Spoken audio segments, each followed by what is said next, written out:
welcome to my video. This is my spoiler-free review of Monkey Island 2 LeChuck's Revenge, the special edition. So this came out in 2010. And a bunch of what I'm going to say in this video refers specifically to the special edition, and some of it goes for the original as well. Yeah, I will spoil some aspects of the first game, and yes, my lip is still swollen. The anti-inflammation stuff that I'm taking is helping, but there's still a little bit there. Yeah. So this one starts in media res. At the very beginning, Guybrush is holding a treasure, but he's also hanging from a rope.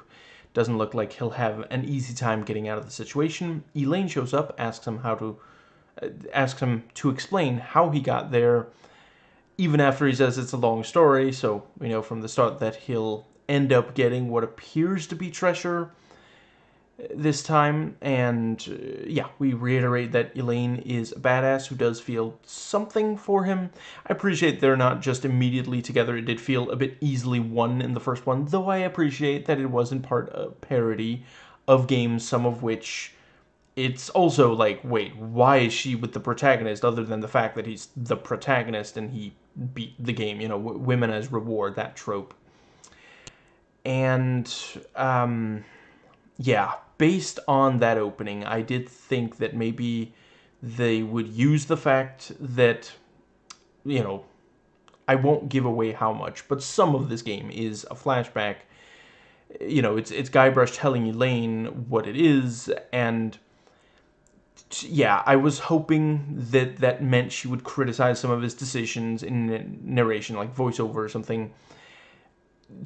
I suppose I won't give away whether or not it happens at all. I will say it certainly did not happen as much as I would have liked. I think it would fit with how much, like, these are in part comedy games, you know.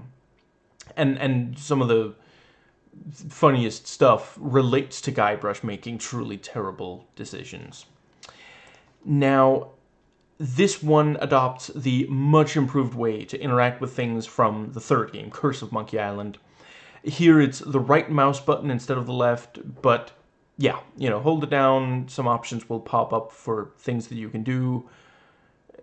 And let's see, it's, you know, yeah. Still not sure why that wasn't in the special edition or remaster or whatever it was called of the first Monkey Island. But yeah, evidently they heard the feedback, reacted to it, love when that happens. And, right, I should also say, I'm not going to just, I'm going to try to avoid at least saying stuff that's just reiterating stuff from the first. Because in a lot of ways, this is very, very similar to the first. And that's not a criticism. You know, this was, when the two of them came out, you know, in the 90s, a lot of sequels were very much just, we did the same thing, but we changed some things, maybe made it bigger, maybe, you know, addressed some feedback, stuff like that, you know. And, you know, there are still, to this day, some games where sequels will just do something very similar. Now, right, at the very start of the game, Guybrush is talking everybody's ear off. He won't shut up about defeating LeChuck, and he does, of course, make it sound like he himself was significantly more heroic than he was. Yeah, he's that guy, and I 100% buy that based on the first game, you know, which that was also kind of a thing in the 90s, braggadocious protagonists. I mean, at least Duke Nukem had, you know, done some stuff to back it up. And let's see. Right, another improvement from the first game is that now when you switch between the remastered graphics and the classic graphics, you can listen to the new voice acting on the classic graphics as well. And let's see. Yeah, the only thing that's affected when you press the button are the visuals, rather than you having to choose between the excellent voice acting and the original visuals. And let's see. Yeah, right. The wheel that comes up when you hold down the right mouse button will, usually default to something thought of as a fairly logical verb to use in that situation. And right, in Curse, in the third game, basically there's just the three like somewhat generic option, hand for push pull, pick up, that sort of thing, eyes for examine, look through, that sort of thing, mouth for talk to, and sometimes like taste and that sort of thing. In this one, and I'm guessing it's similar to the first one, they kind of wanted, they thought of different reactions by Guybrush to different things you could ask him to do. So the 9 verbs. So in this one, sometimes there are like, I think there's maybe 5 verbs you could choose rather than just picking between like 3. And let's see, there's the for those who do still want to use the 9 verbs, there are still hotkeys for it, and I believe they also pop up if you point your mouse to the very top of the screen to choose from in a way that looks at least somewhat more convenient and well thought out than it was in the remaster of the first one. I do appreciate that at least a non-zero amount of the offensive characters are capable, might even help the player out, so it's the stereotyping that is offensive. It's not that the game and the developers think that people like that are just always terrible, a problem to be solved as bigots see them. And there are a few things that the first game had that this doesn't. I quite like them trying to not just play the hits, albeit in response to criticism, they did add some of them back to the third game. And let's see, right, I wrote notes more than one place. Here we go, yeah. It is a widely accepted fact that some point-and-click adventure puzzles exist to extend the game. They basically waste the player's time and feel unrewarding. Not necessarily because the people making it lack talent. A lot of them, amazing talent. But video game development is difficult. It takes time. Sometimes you use shortcuts. Some things just don't come out quite as well as you'd like, and this game satirizes those. At times it feels like the game is basically pointing and laughing at the player at the ridiculous stuff it puts us through, and it's hard not to laugh along with it. There are a number of references to the first which are quite fun, and certain storytelling conventions are used in jokes, such as establishing shots, stock dialogue, etc. And, Elaine is somewhat less of a focus here, and I do appreciate that they wanted to try to do something different, and certainly, like, another game where you spend a chunk of it trying to impress her or help her in some way would really have felt like a retread. I think I will just leave it. I'll just briefly say, Curse of Monkey Island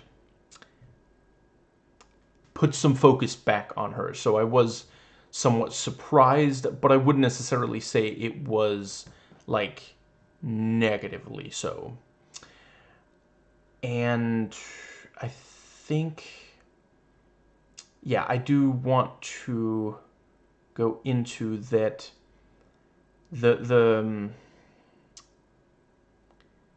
I'm not going to spoil the ending, but I will say that I think it is substantially more interesting than the first. And again, not really criticism of the first. The first one, it is about what you would expect for a point and click from this time. In the description box you can find a link to I forget what I've called it by now, but there's a Google Doc, linked in the description box, that shows all how I rank worst to best all the games I've played. And if you go to the point and click, you can see what various other games I've played from the 90s that are point and click. I guess most of the point and click games I've played are from the 90s. That was the heyday. But the ending here is definitely more interesting, and I really applaud. Like, it's one of those things. It's very love it or hate it, And I did something I rarely do and chose to take some time. Let's see, I guess maybe about an hour from completing the game to starting recording this video, because I wanted to try to determine where I landed on it. And after careful consideration, I would say I love it. It really just, like, again, no details, no spoilers, I promise, but it's a doozy. It's really quite something. Yeah, this one does focus somewhat more on LeChuck and compared to the first one, and I do think that works. You know, it is one. You know, when you do a sequel and the villain was really popular, a lot of them, you know, not just in video games but other mediums as well, will bring back the villain and have them try to get revenge. And yeah, it works quite well here. It's you know, he's such an engaging character. You can't. Yeah, he's one of the best characters in these three games. And honestly, of like just point and click in general, just he's so much fun. And the yeah, I think that might about cover. I feel like there's at least one more thing that I really wanted to say.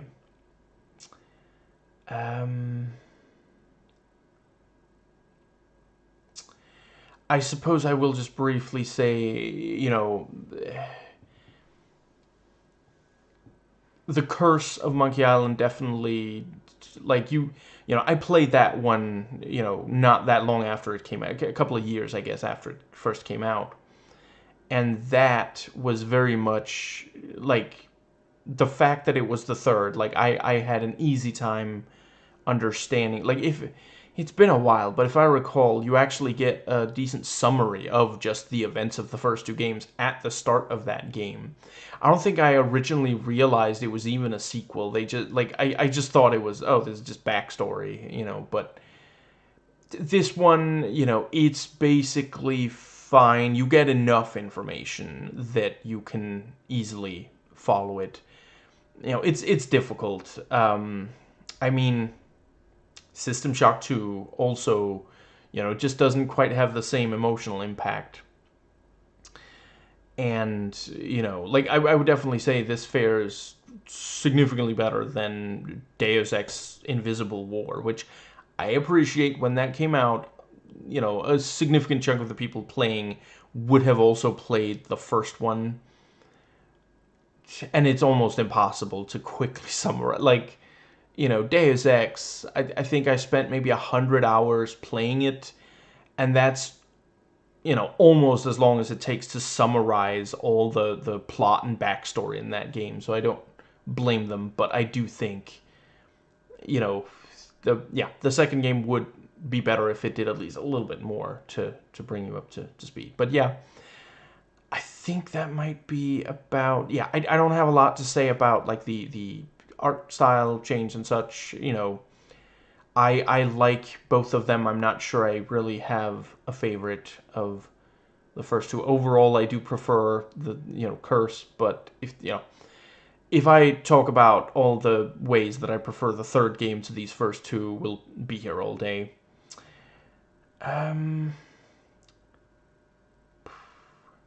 Yeah, I think that might be what I have to say that shouldn't just go in my video for the third one. Right, yes, one more thing. I do, yeah, Columbo, yeah, I do appreciate that, you know, in the first, it is basically, there's not a lot of stakes, you know, for a chunk of it. You're basically, you know, Guybrush just steps into the game, walks from off screen into the shot, and says he wants to be a pirate. Is told, you know, oh, well, you gotta go talk to the pirate experts then, and you do. They tell you what you're supposed to do in order to prove yourself, and then you go about doing that. And here, it's, you know, in this one, basically you're trying to prove you're not a one-trick pony. It's like, no, no, okay, people are sick and tired of hearing me talk about LeChuck. I'll do something else that's impressive so that I have more than one thing to talk, you know, incessantly about. And I do appreciate, you know, in addition to, like, at the very start, you know, you're talking to two pirates, and one or both of them just outright say, please stop talking about LeChuck, you know. And there's a bunch of characters, you know, when you get the dialogue tree, you can ask them, hey, do you want to hear how I defeated, you know, the ghost pirate LeChuck? And yeah, I do quite appreciate that that's an actual thing here, that just, yeah, you can even choose to make him even more, you know, annoying. Right. I realized that this was something that was in other games at the time. I do think the remaster could have... There's at least one time in this game where basically the game will just show animation for a while without you being able to interact with anything, and you're kind of just waiting for it to get to the end. And if you get the puzzle connected to it slightly wrong, you're going to have to see it more than once. And I really do think that at least the second or onwards time that you watch it, they should have allowed you to just skip through that animation, which, as far as I have been able to tell, there's no skip function. I suppose it's possible I missed it, but yeah. And no, that's not just me complaining that, you know, a puzzle in a puzzle game stumped me.